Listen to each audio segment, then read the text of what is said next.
tardes, estamos en un nuevo programa. Yo soy el doctor Ezequiel Silva, soy cirujano plástico y anteriormente en un programa previo habíamos hablado más o menos de cuáles eran las cirugías que más consultan las personas. Habíamos hablado acerca de lo que es la cirugía de aumento mamario, cirugía mamaria. Hoy vamos a hablar un poco de lo que es la cirugía de contorno corporal, ¿sí? Dentro de la cirugía de contorno corporal, hoy nos vamos a enfocar en lo que es cirugía del contorno abdominal o lo que sería la cintura, porque también podría ser cirugía de muslos, cirugía de brazos, ¿ok? Entonces nos enfocamos hoy en lo que es la cirugía de contorno abdominal. Hay distintos tipos de manejar el contorno abdominal en las personas y una de esas es la lipoaspiración. Lipoaspiración, o también conocida como lipoescultura o liposucción, depende del país en el que estemos, significa aspirar grasa o aspirar tejido graso mediante diferentes técnicas que pueden ser, la mayoría incluyen vacío, una bomba de vacío, que es lo que hace es ir succionando o aspirando el tejido graso mediante un instrumento que es una cánula. Es como si fuese un cañito o una manguera que se introduce dentro del tejido graso, ¿sí? Además, existen distintos tipos de técnicas como son la lipoaspiración con láser, ¿sí? Que genera mucho calor, lipoaspiración con ultrasonido, es otro tipo de tecnología para aspirar grasa, generalmente produce menor sangrado, lipoaspiración con un sistema que es como si fuese aire comprimido, también genera menor tipo de sangrado, y además de eso se puede combinar con otras tecnologías como ser tecnologías que hagan retraer el tejido o la piel en el postoperatorio.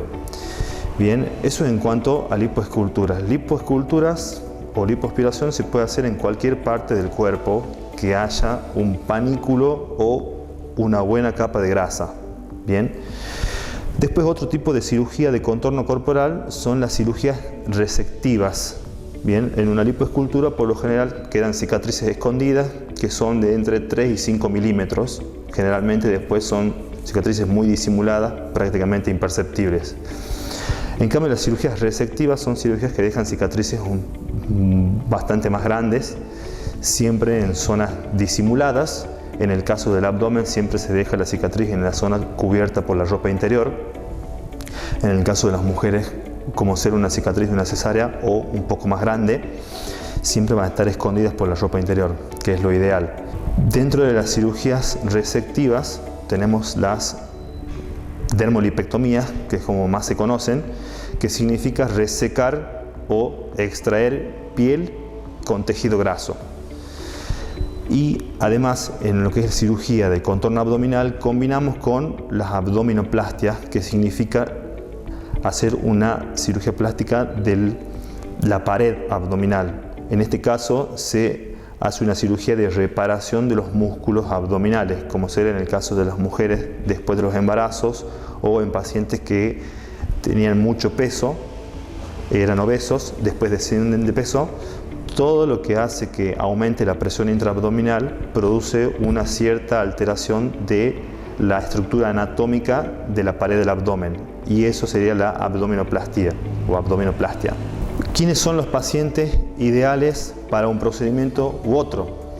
No todos los pacientes son buenos candidatos para una lipoescultura y no todos los pacientes son candidatos a una cirugía resectiva como una abdominoplastia o dermolipectomía.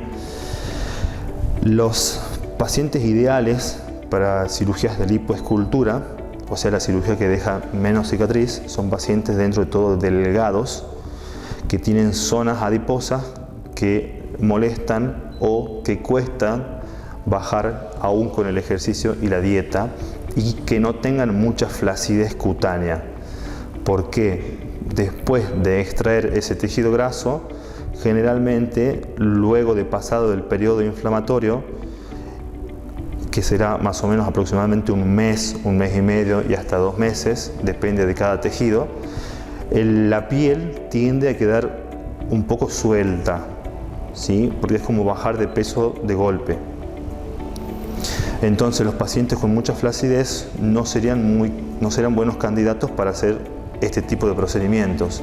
En ese tipo de pacientes con mucha flacidez se planifica una cirugía resectiva que uno reseca piel y tejido graso y de esa forma queda menos excedente cutáneo. Generalmente en cirugía plástica lo que hacemos es combinar ambos procedimientos.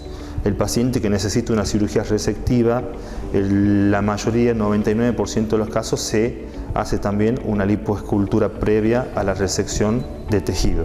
¿Qué es lo que tiene que hacer el paciente previamente a este tipo de cirugía? Lo ideal es obviamente hacer una consulta con el profesional, ver su caso en particular, qué es lo ideal para ese paciente, y en base a eso se planifica el proceso quirúrgico y prequirúrgico y postquirúrgico.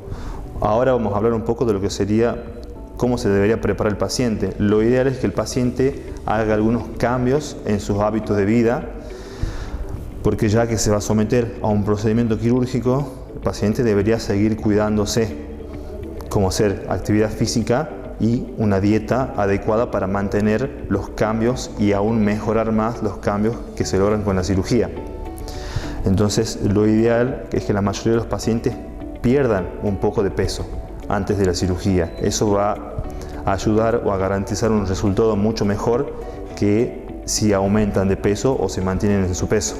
Muchas veces también es conveniente tratar la piel en un prequirúrgico, porque, como decía recién, después de una lipoescultura o de una cirugía resectiva, después de pasar el periodo inflamatorio, la piel tiende a soltar o a ablandarse un poco y a quedar un poquito suelta. Entonces muchas veces es conveniente tratar la piel previamente a la cirugía para disminuir la posibilidad de una flacidez en un postoperatorio, principalmente en las cirugías de lipoaspiración.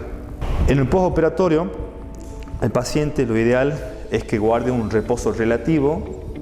El paciente debe empezar a movilizarse desde el mismo día de la cirugía, debe caminar, debe comenzar a agilizar un poco sus movimientos según el tipo de cirugía, obviamente. Y en cuanto a lo que es las actividades diarias, lo ideal es que el paciente sea prácticamente independiente, que se movilice solo, que se bañe solo, que haga todas sus actividades solas. Yo siempre le digo al paciente que la cama es para dormir y para descansar. Después el paciente en la casa tiene que hacer sus actividades habituales sin realizar grandes esfuerzos o movimientos bruscos. Pero no existe el reposo del paciente postrado, eso no existe. Y además del reposo, que es un reposo relativo, el paciente necesita tener una prenda postquirúrgica, que en este caso son fajas o prendas especiales, la cual es muy importante para la recuperación en un postoperatorio. Además de la prenda postquirúrgica, después él o la paciente tienen que realizar 2 a 3 veces por semana cuidados postquirúrgicos, que en este caso incluyen aparatología como ser ultrasonido, radiofrecuencia, ultracavitación, acompañado de drenajes manuales para disminuir el proceso inflamatorio y evitar que se produzcan algunos procesos cicatrizales como ser fibrosis, que son tejidos endurecidos que pueden generar un resultado inestético en un postoperatorio. Para cerrar este programa, quiero decirle a los pacientes que cualquier duda pueden seguirme en redes como Instagram como Dr. Silva Córdoba y en Facebook como Dr. Ezequiel Silva Córdoba. Pueden seguirme, hacerme alguna consulta. Para sacar turnos pueden escribir mediante WhatsApp al 381-552-1112 y estoy a su disposición. Los horarios de atención son lunes, martes y jueves de 17 a 20 horas, Balcarce 849, Barrio Norte, Tucumán Capital. Así que bueno, estoy a su disposición. Cualquier consulta, nos estamos viendo. Muchas gracias, nos vemos para el próximo programa y si quieren hablar de algún tema en especial pueden solicitarlo y consultarlo por redes.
tardes. Hoy vamos a seguir hablando, como en el programa anterior, sobre la alteración de la pared abdominal.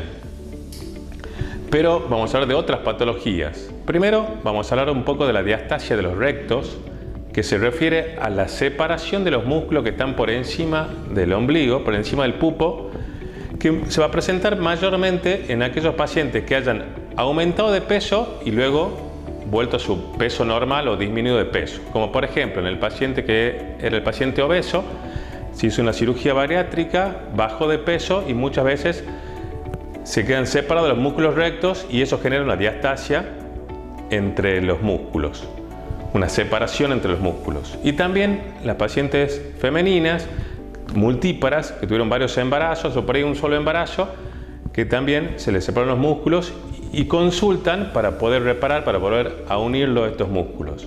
La diastasia de los rectos en general, la mayoría de las veces, no es una cirugía de urgencia, sino más que todo para buscar un contorno corporal para mejorar su aspecto físico del abdomen. Por eso, yo hoy voy a hablar un poco de esta patología, vamos a ver cuándo tiene indicación quirúrgica y el trabajo en conjunto con un cirujano amigo, un cirujano plástico amigo, que lo vamos a invitar también, que nos oriente y que nos ayude a ver cómo es el tratamiento quirúrgico definitivo y también cómo va a ser un poco el postoperatorio de estos pacientes. ¿Cuál es lo ideal? ¿Cuál es el paciente ideal para operar? Porque se pueden hacer de dos maneras. Esta cirugía se puede hacer de una forma convencional, que tratamos de no hacerla, y de una forma endoscópica con menos cicatriz y con mejor evolución, con menos dolor postoperatorio, que se llama REPA. Lo ideal de estos pacientes son aquellos pacientes que no tengan mucha grasita en la parte superior del abdomen, son los pacientes que tengan piel sobrante o colgajo, que le decimos, para poder hacer una cirugía endoscópica que se llama REPA, que lo que buscamos es volver a unir los músculos rectos para disminuir esa eventración o esa salida, esa protrusión en realidad de la línea media. Para esto, como dije, tienen que ser pacientes que no sean muy gorditos, que no tengan mucho tejido graso y que tengan una cantidad de piel sobrante ideal para poder hacer una buena cirugía. Acá el doctor Matías Luján, cirujano plástico, un poco nos va a ir orientando qué es lo mejor para estos pacientes y a su vez, para buscar un buen contorno corporal, nos va a hablar también de lo que se refiere a la cirugía de dermolipectomía. Bueno, muchas gracias Adrián por esta invitación, un placer compartir con vos este programa. Y bueno, agregando a lo que vos estabas hablando, los pacientes que han sufrido un aumento de peso y un descenso de peso brusco, por ejemplo pacientes que han sido operados de cirugía bariátrica o las pacientes que, como vos decís, que han tenido embarazos o un embarazo con un bebé muy grande en las cuales han tenido una diástasis en músculos rectos, muchas veces va asociado de un colgajo dermograso, o sea de una piel sobrante en la cual nosotros trabajamos, además de, en conjunto con ustedes, de reparar la pared muscular, de resecar ese colgajo, y eso se llama dermolipectomía.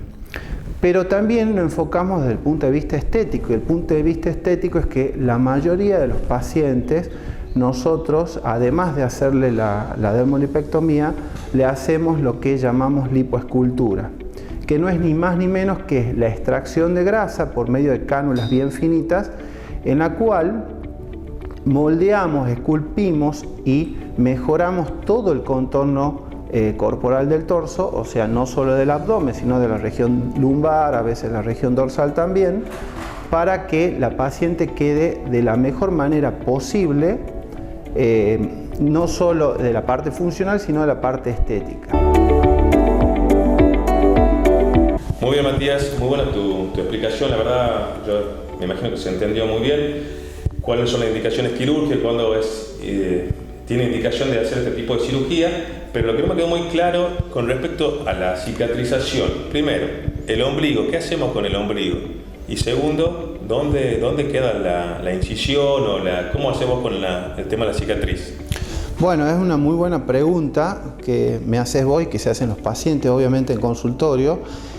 Nosotros los cirujanos plásticos intentamos dejar lo más escondidas posible las cicatrices. En el caso de una dermolipectomía, dejamos una cicatriz que queda escondida por la ropa interior, ¿sí? ¿Y qué pasa? Cuando resecamos el colgajo, en ese momento también hacemos lo que se llama la desinserción del ombligo. No es que el paciente queda sin ombligo, lo hacemos de nuevo al ombligo y lo dejamos colocado en el lugar donde, digamos, anatómicamente tiene que estar.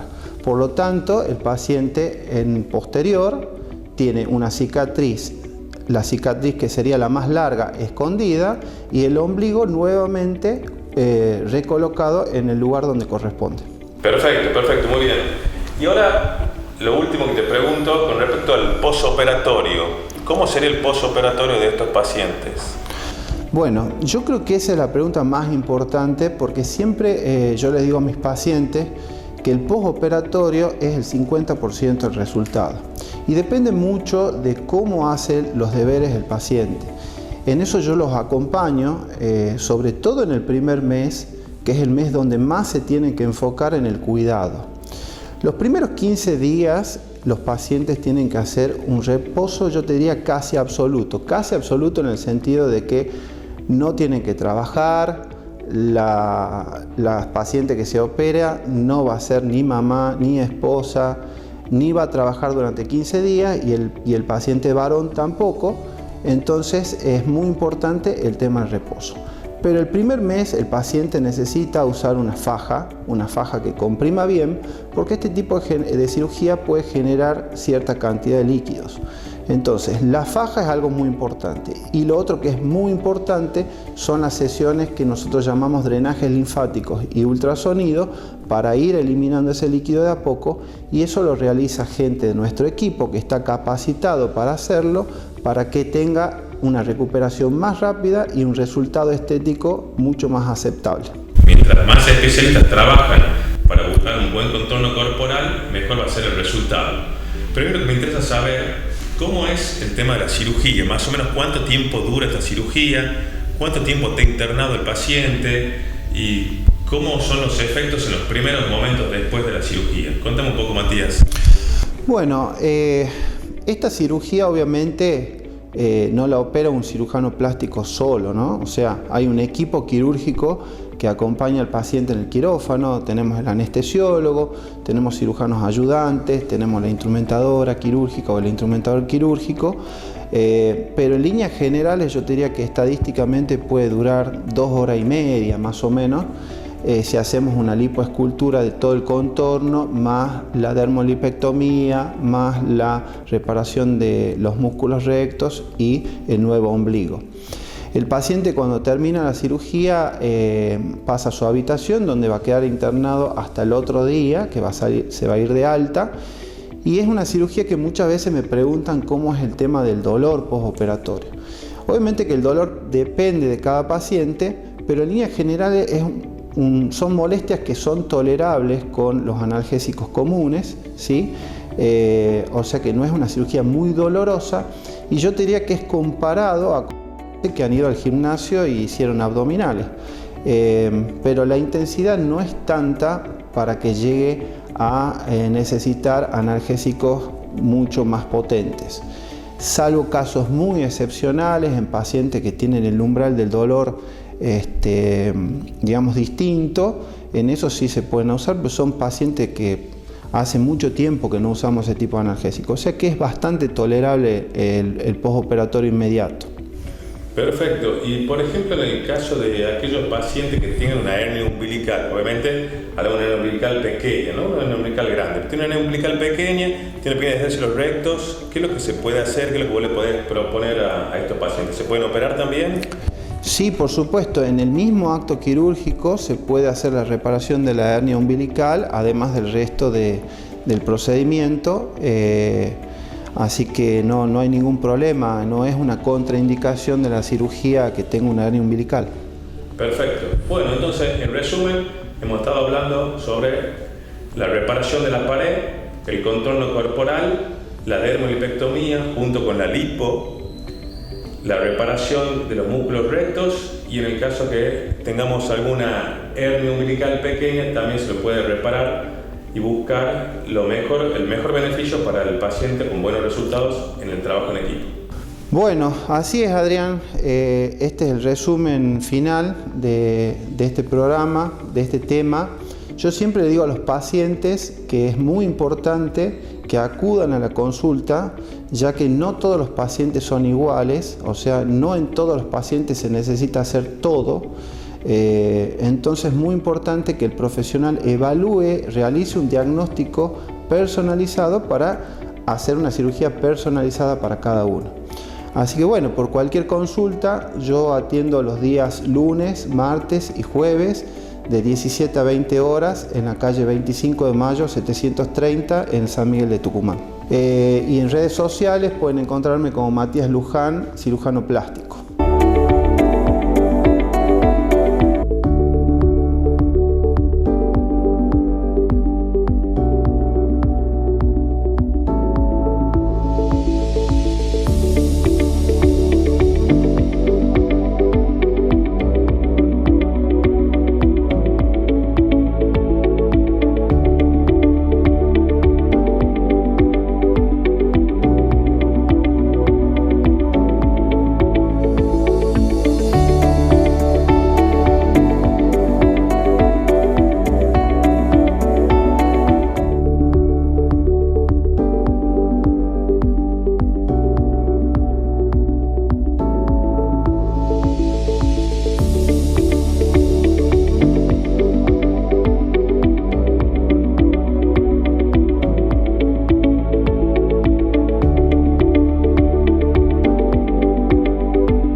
Bueno, así termina un programa más de Cirugía y Salud. En el próximo encuentro vamos a tratar de tener otro invitado, vamos a tratar de hablar algo de urología y cirugía. Los espero, que anden muy bien. Hasta la próxima.